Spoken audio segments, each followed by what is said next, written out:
ఈరోజు బీసీలకు సంబంధించినటువంటి విషయాల మీద చాలా రకాలైనటువంటి చర్చలు జరుగుతూనే ఉన్నాయి.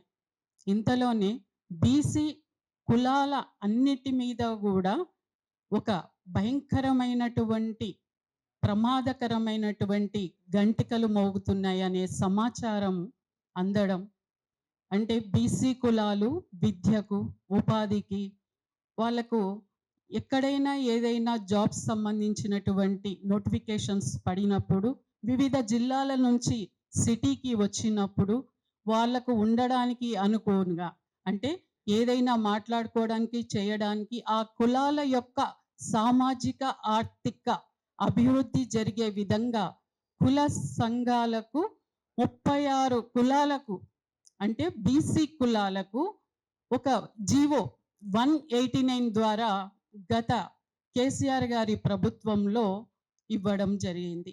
అందుకు 60 ఎకరాల 30 గుంటల భూమి జీవో 20 ద్వారా 60 కోట్ల డబ్బులు ఇచ్చి మీ యొక్క కులాలను మీరు అభివృద్ధి దిశగా చేసుకోండి అని గతంలోనే కేసీఆర్ గారి ప్రభుత్వం జీవో నెంబర్ 20 ద్వారా 60 కోట్ల నిధులు మంజూరు చేసింది. Memo number 257/D/2018 to 24 years dated 2/11/2021 memo ద్వారా కులాల సంఘాలు కామన్ ట్రస్ట్ లేదా సొసైటీగా ఏర్పడితే భవనాల నిర్మాణం, నిర్వహణ బాధ్యతలు అప్పగిస్తామని ప్రకటించింది.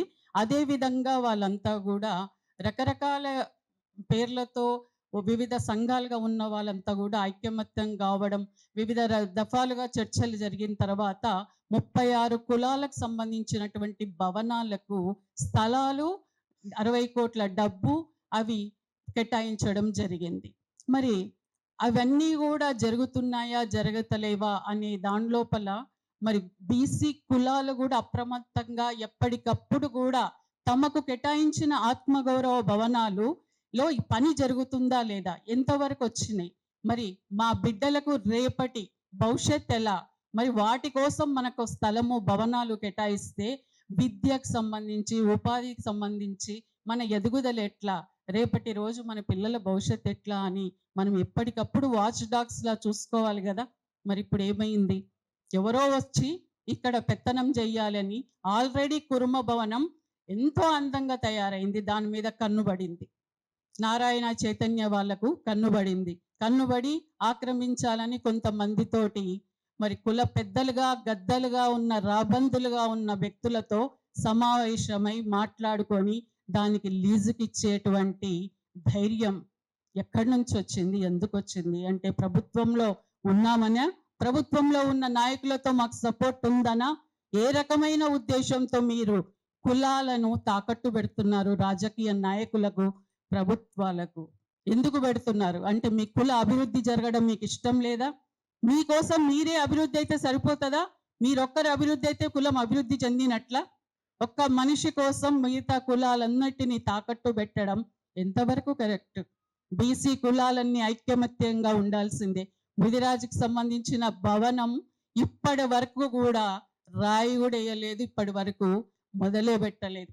గౌడ్లకు సంబంధించింది ఒక్క రాయి వేసినట్టుగా వినికిడి, అంటే 36 కులాలకు సంబంధించిన ఆత్మగౌరవ భవనాలు ఎక్కడ పోయినాయి అంటే ఎందుకోసం ఇచ్చారు, లీజుకి ఎట్లా ఇస్తారు, మా ప్లేస్లోకి మా దానిలోకి ట్రెస్ పాస్ చేస్తున్నారు, నేరస్తులు వీళ్ళు. చైతన్య నారాయణ వాళ్ళంతా నేరస్తులు.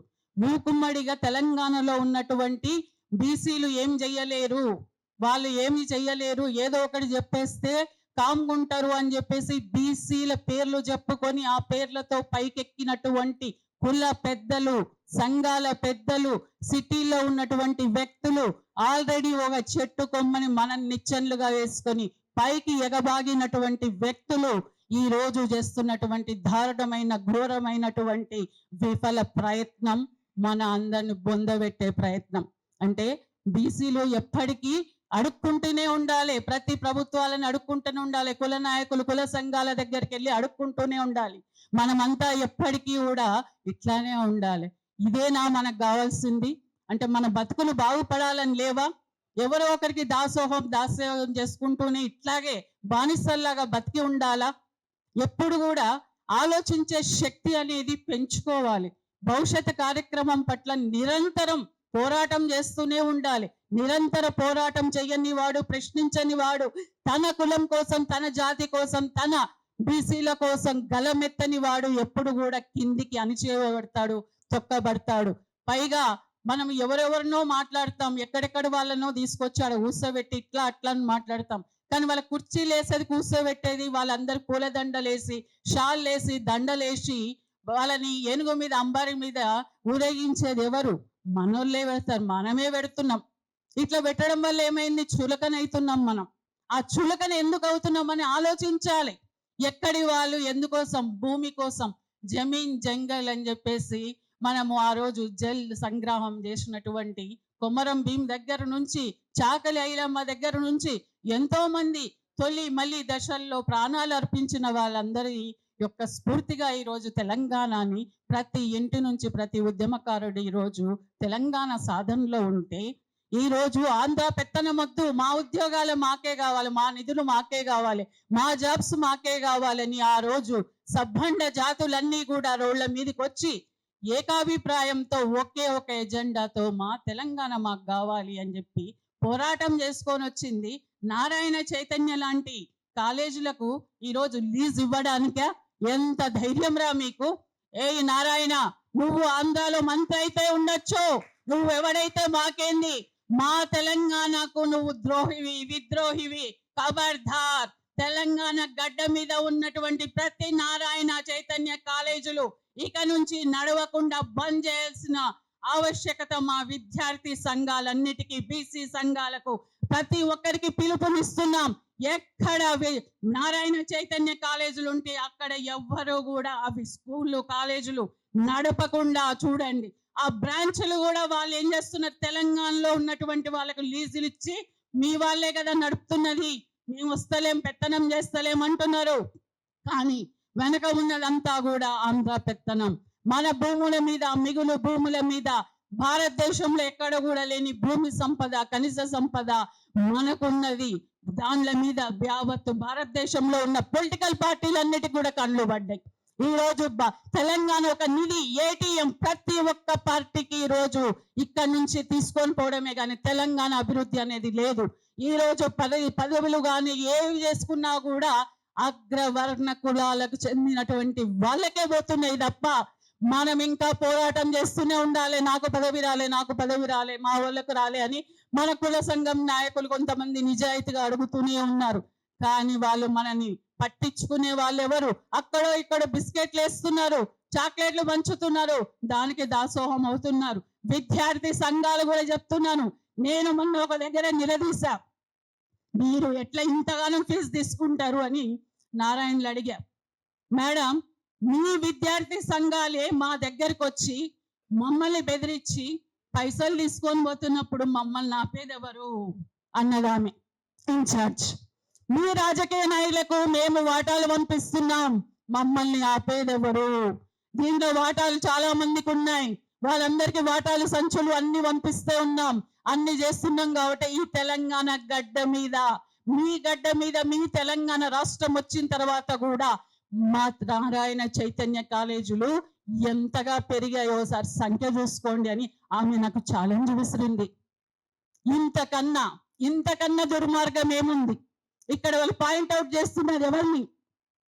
మన నాయకులను, మనకు సంబంధించినటువంటి రాజకీయ నాయకులు ఏ రకంగా వంగి వాళ్ళని మన గ్రిప్పులో పెట్టుకుంటున్నాం అనుకుంటున్నాం, కానీ కానే కాదు. మన విద్యార్థుల తల్లిదండ్రుల శ్రమని, శక్తిని, ఆర్థిక శక్తిని బ్లాక్ మెయిల్ చేస్తూ టీచర్లను విలేజ్లకు, ఊర్లకు పంపించి అక్కడ వేల మంది చదువుతుంటారు నారాయణ చైతన్యలా, కానీ రిజల్ట్ వచ్చేది, ర్యాంకులు వచ్చేవి 100 మందికి. ఆ 100 మంది ఫోటోలు ఇచ్చి ఊరూరు తిప్పుతూ మా కాలేజీలో 100 మందికి ర్యాంకులు వచ్చినాయి అంటే అభం శుభం జరగని పల్లెటూర్లలో, మండలు, జిల్లాల్లో ఉన్న తల్లిదండ్రులు నారాయణ చైతన్యలో లక్షలు అప్పులు చేసి పిల్లల్ని పెడుతున్నారు. కానీ అక్కడ జరిగేటువంటి హింస, 4 గోడల మధ్య పిల్లల మీద జరిగే హింస, ఫిజికల్ గా వాళ్ళ మీద జరిగే అటాకులు, వాళ్ళ బాధ, వాళ్ళ శోషణ ఎవరికి పట్టదు. తల్లిదండ్రులకు వాళ్ళు వచ్చి చెప్పినా ఏం చేసినా బాగా చదువుకోవాలి అని చెప్తారు తప్ప ఇక్కడ ఏం జరుగుతుంది, మా పిల్లల మీద ఎంతగా వాళ్ళు టార్చర్ పెడుతున్నారు, ఫిజికల్ గా హరాస్మెంట్ చేస్తున్నారు అనేది ఎప్పుడు అడగరు తల్లిదండ్రులు. అంతదిగా వాళ్ళు నారాయణ చైతన్య గురించి వాళ్ళు అయిపోయింది, ఇక మాకు దీన్ని లేస్తే డాక్టర్ అయిపోతాం, ఇంజనీర్ అయిపోతాం, ఐఐటీలో సీట్ వస్తుంది అనుకుంటారు.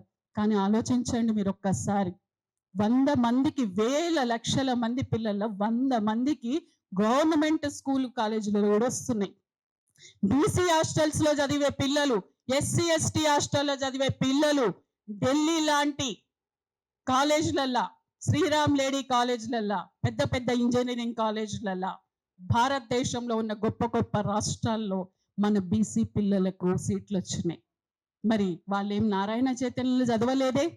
సైకాలజికల్ గా అటాక్ చేస్తున్నారు మన పిల్లల మీద, తల్లిదండ్రుల మీద ఈ నారాయణ చైతన్య వాళ్ళు.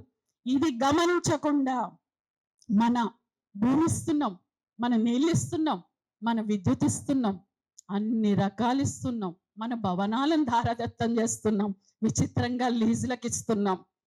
అరే ఎంత విచిత్రం! తెలంగాణ ఎందుకు తెచ్చుకున్నాం?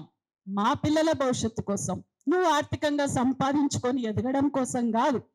ఈ భవనాలు అనేవి మన ఆత్మగౌరవ భవనాలు, మన గుండె శోష, మన ఘోషణ. ఇది ప్రభుత్వానికి కూడా ఒక హెచ్చరిక.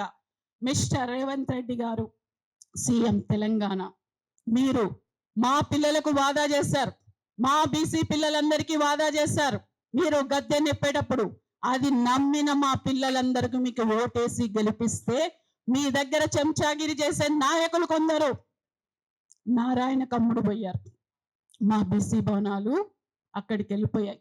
సో మీరు ఎవరు ఈ దాంట్లో వాటాదారులు ఉన్నారు, ఎవరు వాళ్ళకి లీజుకి ఇస్తున్నారు, ఎందుకోసం ఇస్తున్నారో మీరు ఖచ్చితంగా ఎంక్వైరీ కమిషన్ వేసి తేల్చుకొని వాళ్ళ గురించి మీరు ప్రెస్ మీట్ పెట్టి మా బీసీ సమాజానికి మీరు క్షమాపణ చెప్పాలి. రేవంత్ రెడ్డి గారు, ఇది మీ బాధ్యత.